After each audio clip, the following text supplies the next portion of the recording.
Then my dear students, today we are going to discuss exercise 11.9 of chapter 11 time and money. So our topic is profit and loss. तो इस exercise को solve करने से पहले हम profit and loss के बारे में थोड़ा जान लेते हैं, ठीक है। तो प्रॉफिट एंड लॉस चैप्टर में आपके पास क्या क्या चीज़ें हैं, जैसे कि आपके पास एक तो कॉस्ट प्राइस है, सेलिंग प्राइस है, प्रॉफिट एंड लॉस है, ठीक है। तो सबसे पहले ये जो चार चीज़ें हैं ये हमारे डेली लाइफ में यूज़ होती हैं, बहुत ज़्यादा यूज़ होती हैं और ये हमेशा यूज़ होने वाली हैं। जैसे कि कॉस्ट प्राइस। कॉस्ट प्राइस क्या होता है?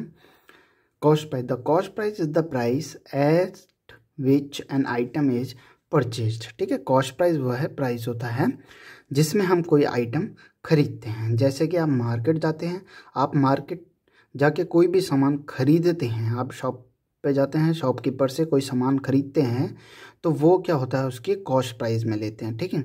अगर वो बोलता है 50 रुपीज़ का है तो वो क्या बोल, आप उसे 50 रुपीज़ देते हैं तो आपने उसकी क्या कॉस्ट दी, 50 रुपीज़ दी, इसलिए उस सामान की जो कॉस्ट प्राइस हो गई वो 50 हो गई, ठीक है ना। तो हमने क्या किया, उससे ख़रीदा है, तो ख़रीदने को क्या बोलते हैं, कॉस्ट प्राइस, ठीक है। यानी जो सामान हमने ख़रीदा है यानी परचेज़ किया है उसे हम कॉस्ट प्राइस बोलते हैं, ठीक है। ठीक है, अब सेलिंग प्राइस क्या होता है? सेलिंग प्राइस होता है the selling price is the price at which an item is sold, जिसमें कि वह प्राइस जिस प्राइस में हम क्या करते हैं, किसी सामान को बेचते हैं, ठीक है। मान लीजिए आपने कोई सामान खरीदा या आपने एक पेन खरीदा है जो कि 10 रुपीज़ का था, तो 10 रुपीज़ का आपने खरीदा था तो वो उसकी कॉस्ट प्राइस है, ठीक है। अब आप स्कूल में आए या आप कहीं भी गए और किसी आपके फ्रेंड को वो पेन पसंद आ गया, ठीक है। आपके फ्रेंड ने बोला ये पेन बहुत अच्छा है, ये पेन मुझे दे दे। तो अगर आप उसको बेचते हो, आपने बोला ठीक है 10 रुपीज़ में आप ये पेन मुझसे खरीद लो, तो आपने उसे क्या किया, वो पेन बेचा है, ठीक है। तो वो क्या कहलाएगा, सेलिंग प्राइस। यानी जिस प्राइस में आपने उसे सामान बेच दिया, आपने अपने फ्रेंड को सामान बेच दिया, वो क्या कहलाएगा, सेलिंग प्राइस, ठीक है। यही चीज़ शॉपकीपर पे भी लागू होती है। शॉपकीपर ने आपको जो सामान बेचा है उसके लिए वो चीज़ सेलिंग प्राइस हो गई, ठीक है। आपने खरीदा है तो आपके लिए वो क्या हो गया, कॉस्ट प्राइस हो गया, ठीक है। दुकानदार के लिए, दुकानदार ने आपको सेल किया है यानी बेचा है तो उसके लिए वो सेलिंग प्राइस है, और आपने वो सामान खरीदा है तो वो आपके लिए कॉस्ट प्राइस हो गया, ठीक है। तीसरी चीज़ है प्रॉफिट। प्रॉफिट क्या होता है? If the selling price of an article is greater than the cost price, ठीक है। सेलिंग प्राइस जो है किसी आर्टिकल यानी कोई भी सामान की अगर ज़्यादा है कॉस्ट प्राइस से, then we have a profit, तो हमें क्या होता है, प्रॉफिट होता है। यहाँ पर मैंने लिखा S P, S P means हो गया सेलिंग प्राइस, और ये ग्रेटर देन का साइन है, इसका मतलब सेलिंग प्राइस बड़ा और कॉस्ट प्राइस छोटा। तो जब सेलिंग प्राइस बड़ा होगा और कॉस्ट प्राइस छोटा होगा तो इसका मतलब हमें क्या होगा, प्रॉफिट होगा, ठीक है। अब कैसे होगा ये थोड़ा इजीली हम यहाँ पर एक एग्जांपल से समझते हैं, ठीक है। मान लीजिए राहुल है, ठीक है, और दूसरा है हमारे पास अमित, ठीक है। राहुल ने एक पेन खरीदा, राहुल ने एक पेन खरीदा 10 रुपीज़ का, ठीक है। राहुल ने एक पेन खरीदा 10 रुपीज़ का, तो राहुल ने क्या करा, कॉस्ट प्राइस, कॉस्ट प्राइस कितनी थी, 10 रुपीज़ थी, ठीक है। राहुल ने क्या किया, 10 रुपीज़ का एक पेन खरीदा था शॉपकीपर से, ठीक है। तो ये उसने कॉस्ट प्राइस दी, यानी 10 रुपीज़ उसने कॉस्ट प्राइस दी। अब वो घर गया, घर पे उसका फ्रेंड आया हुआ था, कौन, अमित। अमित ने देखा कि राहुल ने एक पेन खरीदा है और पेन के ऊपर एक गुड्डा बना हुआ है, ठीक है, कुछ भी डॉल बनी हुई है या कोई गुड्डा टाइप का कुछ भी बना हुआ है, ठीक है। तो अमित को क्या हुआ, अमित को राहुल का ये पेन जो है बहुत पसंद आया। अमित ने राहुल से बोला यार ये पेन तो बहुत अच्छा है, तो ये पेन तो मुझे दे दे। तो राहुल ने क्या किया, राहुल ने थोड़ा सा दिमाग लगाया और राहुल ने बोला मैंने 10 रुपीज़ का ख़रीदा है तो मैं इसे 10 रुपीज़ में क्यों बेचूं, मैं ऐसे करता हूँ थोड़ा प्राइस बढ़ा के इसे बेच देता हूँ। तो राहुल ने क्या किया, 10 रुपीज़ का जो पेन ख़रीदा था अमित को बोल दिया 15 रुपीज़ में। अमित को बोला कि भाई ये पेन 15 रुपीज़ का है, ठीक है, ये पेन 15 रुपीज़ का है। तो अमित ने बोला अच्छा 15 रुपीज़ का है, ठीक है मैं ले लेता हूँ। तो अमित ने क्या किया, राहुल से वो पेन खरीद लिया। तो राहुल ने क्या क्या खरीदा, यानी कॉस्ट प्राइस थी 10, राहुल ने खरीदा 10 पे था, लेकिन बेचा कितने पे, यानी सेलिंग प्राइस, सेल कितने में किया, सेल कितने पे किया, 15 रुपीज़ में। तो यहाँ पर उसे प्रॉफिट होगा या लॉस होगा, आप खुद ही सोचिए। देखिए 15 रुपीज़ का पेन, मतलब 10 रुपीज़ का जो पेन था उसने 15 रुपीज़ में बेचा, तो देखो उसको कितना प्रॉफिट हुआ, 15 माइनस 10, 5 रुपीज़। 5 रुपीज़ का प्रॉफिट किसे हुआ, किसे हुआ, राहुल को हुआ। कैसे, क्योंकि भाई उसने 10 रुपीज़ का पेन खरीदा था, यानी कॉस्ट प्राइस 10 थी, और उसने उसे बेचा कितना, यानी सेलिंग प्राइस बेचा कितना का, 15 रुपीज़ का, तो उसे कितने रुपीज़ का प्रॉफिट हो गया, 5 रुपीज़ का। तो प्रॉफिट आपको अब समझ आ गया होगा कि क्या होता है। तो देखिए यहाँ पर सेलिंग प्राइस ज़्यादा है और कॉस्ट प्राइस कम है, तो जब भी सेलिंग प्राइस यानी जिसमें बेचते हैं वो ज़्यादा हो और कॉस्ट प्राइस कम हो, तो क्या होगा, हमें हमेशा प्रॉफिट। प्रॉफिट निकालने का फॉर्मूला भी होता है selling price minus cost price, यानी सेलिंग प्राइस में से कॉस्ट प्राइस माइनस करना है। कैसे किया था हमने, देखिए P equal to selling price क्या था हमारे पास 15 और कॉस्ट प्राइस कितनी थी हम उस पेन की 10, तो 15 माइनस 10 कितना हो गया 5, तो 5 रुपीज़ का क्या हो गया, प्रॉफिट हो गया। ठीक है, तो अब आपको प्रॉफिट समझ आ गया होगा। अब देखते हैं लॉस। लॉस क्या होता है, if the cost price of an article is greater than the selling price, यानी कॉस्ट प्राइस जो है अगर वो ज़्यादा है और सेलिंग प्राइस कम हो जाए, यानी कॉस्ट प्राइस सेलिंग प्राइस से ज़्यादा है, तो हमेशा क्या होगा, हमें लॉस होगा। ठीक है, यहाँ पर देखिए मैंने लिखा है कॉस्ट प्राइस, और कॉस्ट प्राइस बड़ी है, यानी ग्रेटर देन का साइन किसके साइड है, कॉस्ट प्राइस के साइड, तो कॉस्ट प्राइस बड़ा हो गया, सेलिंग प्राइस छोटा होगा, तो हमेशा क्या होगा, लॉस होगा। ठीक है, इसमें अब हम क्या करते हैं, चलिए इसी स्टोरी को थोड़ा आगे बढ़ाते हैं। और अमित और अब किसी और की बात करते हैं, अमित और अनुज की बात कर लेते हैं। ठीक है, चलो अमित ने कितने में खरीदा था वो पेन, 15 रुपीज़ में। अमित ने 15 रुपीज़ में खरीदा तो अमित ने तो पैसे दिए, तो यानी वो क्या हो गया, कॉस्ट प्राइस। अब अमित ने 15 रुपीज़ में पेन खरीदा था।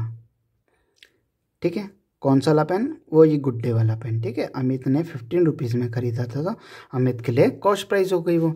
अब अमित ना अपने घर गया, अमित घर गया, तो अमित का दोस्त आ रखा था कौन, अनुज। ठीक है, अनुज ने देखा अमित के पास पेन है, अनुज को भी पसंद आ गया। अनुज ने बोला अमित को कि भाई ये पेन तो बहुत अच्छा है।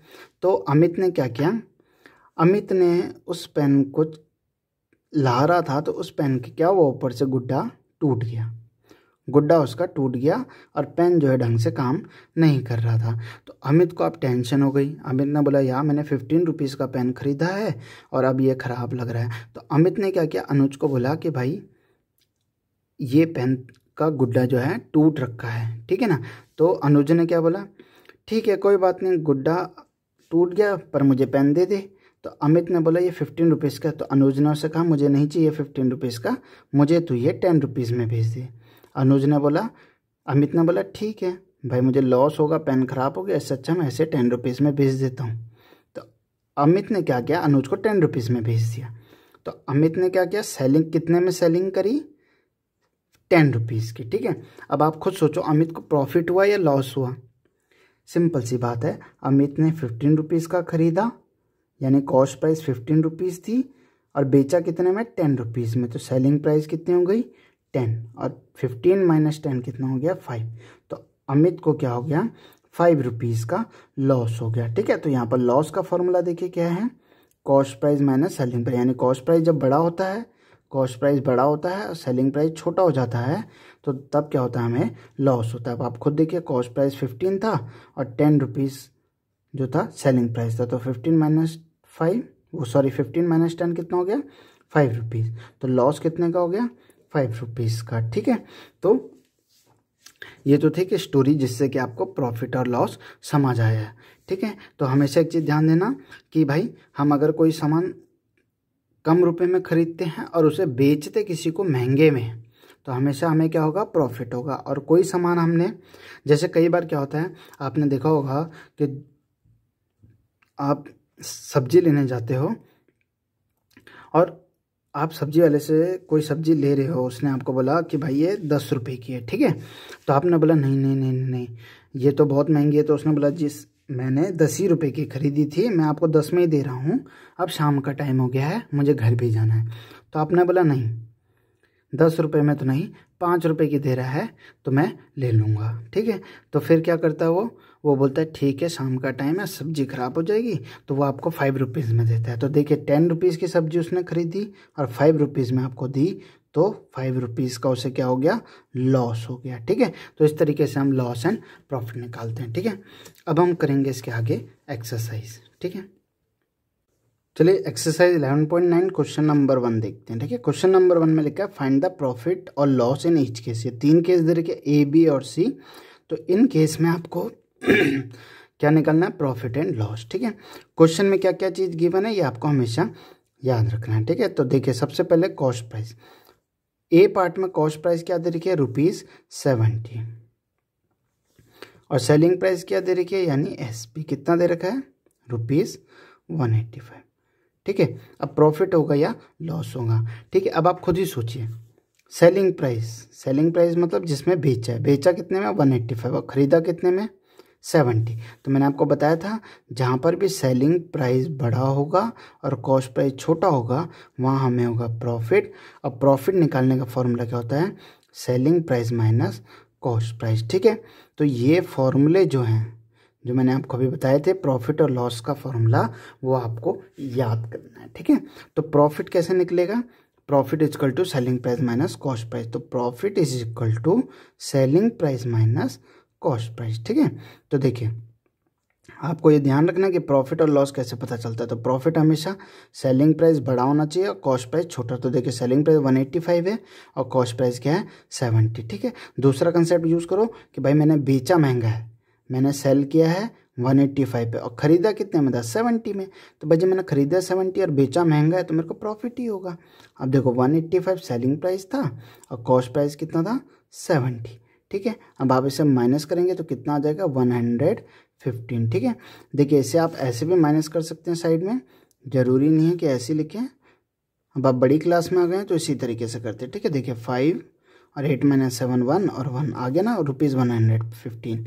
तो यानी हमें यहाँ पे क्या हुआ है, हम क्वेश्चन में क्या लिखेंगे, देखिए यहाँ पे भाई मैंने क्वेश्चन किया तो मुझे पता चला कि मेरे को क्या हुआ है प्रॉफिट, तो मैं लिखूँगा यहाँ पे मुझे क्या हुआ है प्रॉफिट हुआ है। और कितने अमाउंट का प्रॉफिट हुआ है 115 रुपीज़ का, ठीक है। तो आप बुक में तो इस तरीके से कर सकते हैं लेकिन कॉपी में आपको इस तरीके से करना होगा ताकि आपकी प्रैक्टिस इजीली हो जाए, ठीक है। अब देखिए बी पार्ट में क्या है, कॉस्ट प्राइस कितना दे रखा है। पहले तो हमें गिवन चीज़ें लिखनी है, गिवन मतलब जो चीज़ें गिवन है हमें यहाँ पे। कॉस्ट प्राइस कितनी दे रखी है ₹1500 यानी 1500। सेलिंग प्राइस कितना दे रखा है ₹1200। अब देखो सेलिंग प्राइस और कॉस्ट प्राइस, तो कॉस्ट प्राइस ज़्यादा है और सेलिंग प्राइस कम है। तो मैंने आपको क्या बताया था भाई, जब कॉस्ट प्राइस ज़्यादा होता है यानी हमने खरीदा महंगा लेकिन बेचा सस्ते में, बेचने को क्या बोलते हैं सेलिंग प्राइस, और बेचा सस्ते में तो हमें नुकसान ही होगा। तो इसका मतलब हमें यहाँ पर क्या हुआ है लॉस हुआ। लॉस निकालने का फॉर्मूला क्या होता है, cost price minus selling price, ठीक है। लॉस निकालने का फॉर्मूला होता है cost price minus selling price. अब हम इस फॉर्मूले में पुट करेंगे, कॉस्ट प्राइस कितना था 1500 और सेलिंग प्राइस कितना 1200। अब देखिए आप इन दोनों को माइनस करेंगे तो कितना आ जाएगा 300, ठीक है। तो यानी 300 रुपीज़ का क्या हुआ है लॉस हुआ है। तो आप क्वेश्चन में यहाँ पर क्या लिखेंगे कि भाई हमें लॉस हुआ है और कितने रुपीज़ का हुआ है 300 रुपीज़ का लॉस हुआ है, ठीक है। सी पार्ट देखिए, सी पार्ट में क्या है, सी पार्ट में कॉस्ट प्राइस कितना दे रखा है 1680, ठीक है। और सेलिंग प्राइस कितना है, सेलिंग प्राइस है ₹2754, ठीक है। तो हमें क्या बताना है कि हमें प्रॉफिट हुआ है या लॉस हुआ है, ठीक है। देखिए कॉस्ट प्राइस मतलब जिसमें हम क्या खरीदते हैं, ठीक है, जिसमें हम खरीदते हैं। और सेलिंग प्राइस मतलब क्या होता है, जिसमें हम बेचते हैं। तो हमने खरीदा सस्ते में और बेचा महंगा तो हमें प्रॉफिट होगा, ठीक है। तो भाई हमें साफ पता, देखिए कॉस्ट प्राइस और सेलिंग प्राइस अगर बड़ा है और कॉस्ट प्राइस छोटा है तो क्या होगा प्रॉफिट होगा। तो प्रॉफिट का फॉर्मूला क्या होता है selling price minus cost price. Selling price कितना है 2754 और कॉस्ट प्राइस क्या है 1680। तो अब आप इसे माइनस करके देखिए साइड में रफ में 1680। तो देखिए 4 - 0 4, अब 5 - 8 तो होगा नहीं, तो यहाँ हो जाएगा 6 और 5 का बन जाएगा 15। 15 - 8 कितना होता है 7। ठीक है, 6 - 6 0 और 2 - 1 1, यानी ₹1074 का प्रॉफिट हो गया। ठीक है, तो अब हम यहाँ क्वेश्चन में क्या लिखेंगे कि भाई हमें क्या हुआ है प्रॉफिट, और कितने रुपीज़ का हुआ प्रॉफिट 1074 का। ठीक है, तो ये होता है आपका फर्स्ट क्वेश्चन कंप्लीट।